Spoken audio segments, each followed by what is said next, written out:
everyone, my name is James Feeney. Welcome to or back to my channel.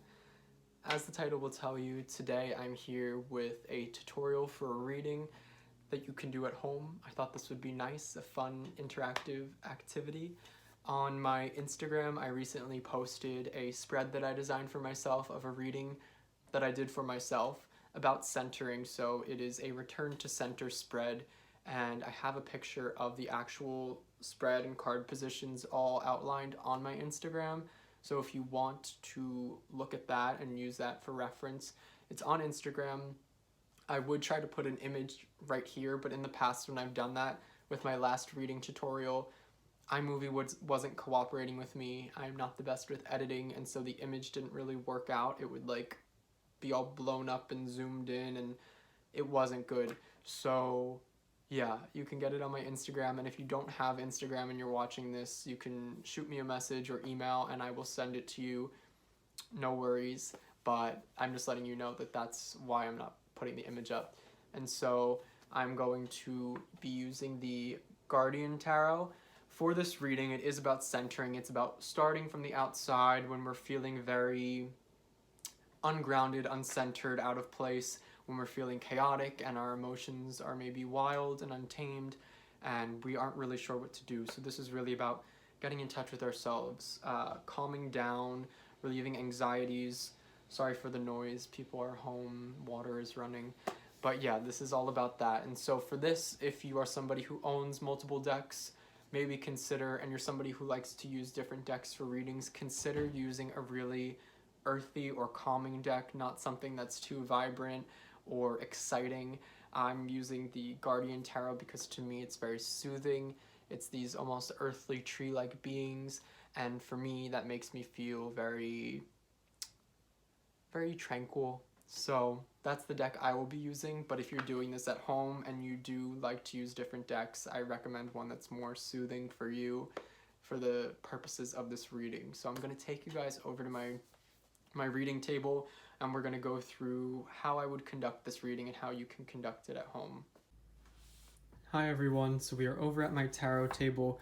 We're going to get right into this reading, the Return to Center reading or spread. Oop, that was loud.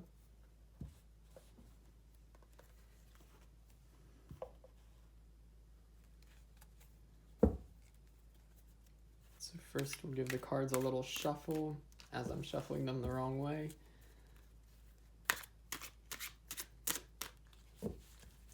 Since this isn't an actual reading for me, it doesn't need to really be too well shuffled or intention imbued or anything like that. But our first card position, which we'll start up here with, is the external forces currently impacting us or you.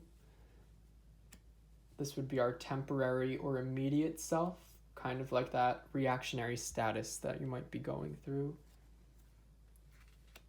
Next, we have the inner stabilizing perspective, or a mindset that we might want to tap into, or you might want to tap into. Here, I'll try to condense these a little bit more. Down here, we have the physical or outward action to help stabilize you. Then we have the pacifying, harmonious forces surrounding you, or beneficent external forces and resources.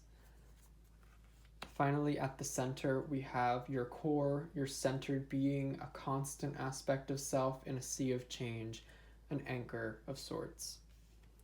And so I've tried to construct this in a spiral, starting from the outside working in, as opposed to spiraling out. We are spiraling in, so to speak, and I really like the use of making spreads that have cards in a position that form a shape or a symbol or a glyph that has to do with what the reading is, kind of like in my self-care spread or tutorial, which is up on my channel. I recommend checking that out as well. It's in the glyph. It forms an upside down triangle, or the glyph for water, and self-care to me is a very emotional experience and it's very heart-centered. So that was how I constructed the spread design. And so for this one, it's a spiral. which is kind of hard to see with cards, especially when you have this few amount of cards, but that's what we're getting at here. And so up here, again, we have the external forces currently impacting you. And so for this card, although this isn't a real reading, we get the King of Cups. So interpret that how you will, think about it in that way. So this would be more so things that are happening around you in your life, maybe others. So it's perfect that we have a Court card, because this would indicate potentially that another person is what's impacting you. And this doesn't have to be a reading of negativity or one that addresses negativity. So maybe you're returning to center, but nothing's really wrong, or the person or thing that comes up with this external force is actually very positive. So that can be the case as well. But if it is a time of trouble and you're thinking that this is an external force that's really inhibiting or creating chaos for you, then take it that way. But a Court card here is actually perfect because it could be another individual.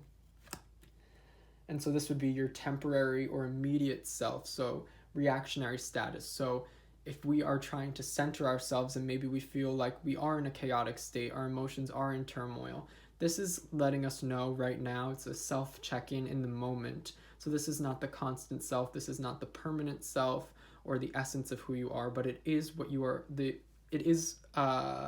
emotions that you're exhibiting right now, the way that you're interacting with the world, and the way that you might be feeling. And so it's really reflective and meditative in that way. And so we have Suspend, which is the Hanged Man card, or the Hanged One card. And I believe, if I'm wrong, let me double check that so I'm not misinforming, but to the best of my knowledge, I haven't used this deck in a bit. Yes, okay, I'm correct. I thought that was the case, but I wanted to make sure. So we have the Hanged One. So this would be kind of perfect, and especially if you're going through a hard time in a major way, a major arcana card would be pretty fitting, and the Hanged Man being that sort of suspended self with kind of in a place of non-movement and action and potentially martyrdom, and looking at those sort of self-destructive behaviors or what might be inhibiting movement, how you're feeling in time of, say, stasis. And so that's a really interesting one to have there. And then we would go to that inner stabilizing perspective or mindset to tap into. So this is where we want to shift our focus. This is the kind of way that we could be thinking that's going to propel us out of, say, a chaotic or disruptive state. And so we have the Devil. Very interesting.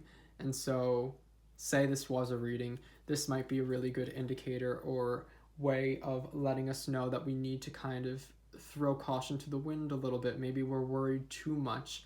And of course, worry doesn't just go away by throwing caution to the wind, but to consider fun outlets and avenues to be a little bit less inhibited and to free ourselves up in our thinking. So bigger thinking, broader thinking, fun, lively, a little bit cheeky. So not so serious. So yeah, these are the thoughts that we would want to think and the way that we would want to maybe start to conduct ourselves, because it starts from inside. It starts with who we are, the way that we're thinking, and hopefully translates into action.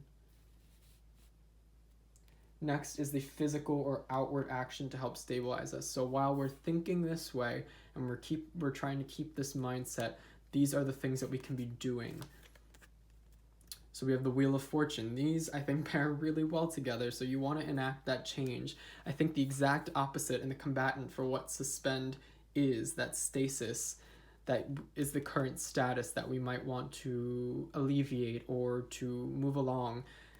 With the action being the Wheel of Fortune, it's so appropriate. And so with this, we're going to want to shake things up, do what you can to turn the wheel or to spin with the wheel and try new things, do new things, chase your dreams, act a little bit impulsively, things like that. And then next is the beneficent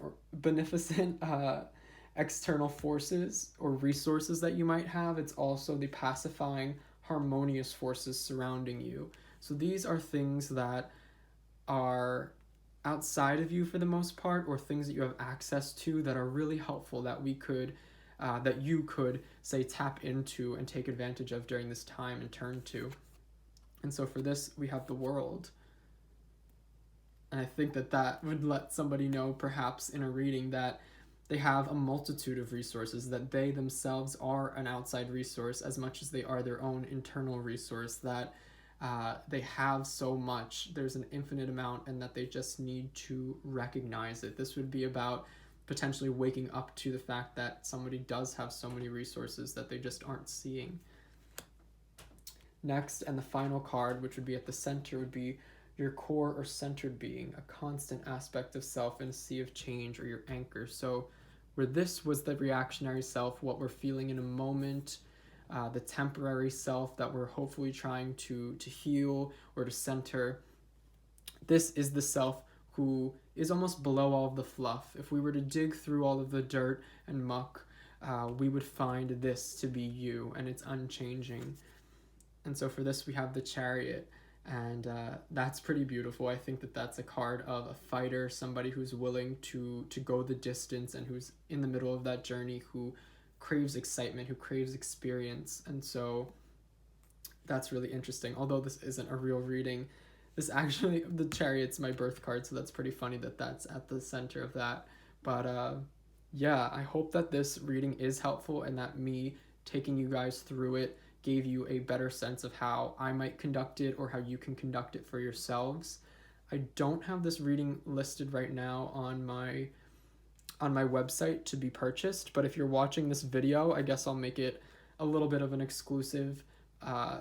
If you do have any desire to have this reading done by me, reach out, let me know. You can email me, anything like that. And I'll say that this is a $15 special to anybody who sees it, because the only way you would know about it is if you watched this video, pretty much. So I'll leave it at that.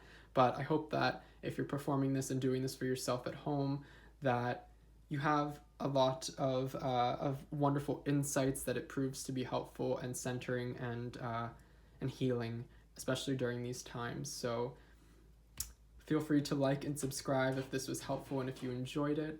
Until next time, bye everyone.